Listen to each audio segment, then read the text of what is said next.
One of the greatest takeaways to the Christmas story is God's love. Let's talk about that this morning in your morning cup of inspiration. Thanks for joining me. You know, there's an inverse effect between love and power.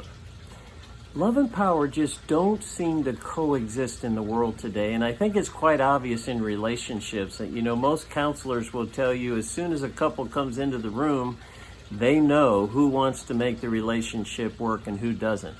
The one who is aggressively trying to seek the power or the authority or putting down demands is the one who doesn't care as much about solving the relationship. Whereas the other person who might be more humble and giving, they are showing love and want to make it work. And that's the way it is with Christ. Listen to what it says in Philippians 2, 6 and 7, where it tells us that Christ emptied himself of the power that he'd known with the Father and became as a powerless slave. He actually gave up his divine privileges, humbled himself to be a slave. That's why the Christmas story is so revealing. His first bed was a trough. His first home was a stable. He grew up in a poor family where if you had more money, then you would take a lamb to the temple to sacrifice, where his family had to do 2 doves and a pigeon.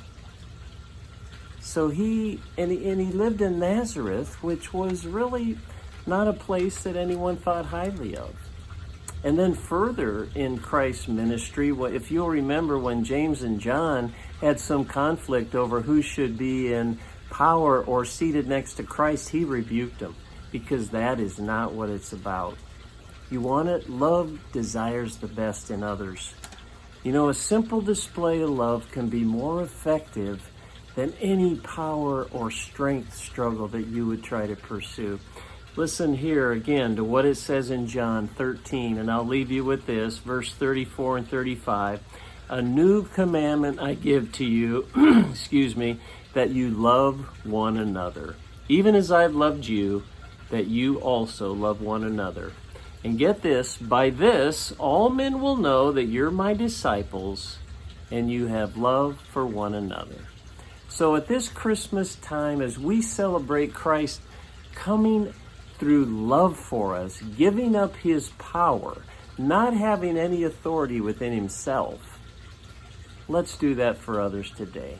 Let's use that example and show others love in everything we do and say. God bless. Thanks for joining me for that morning cup of inspiration, and we'll see you next time.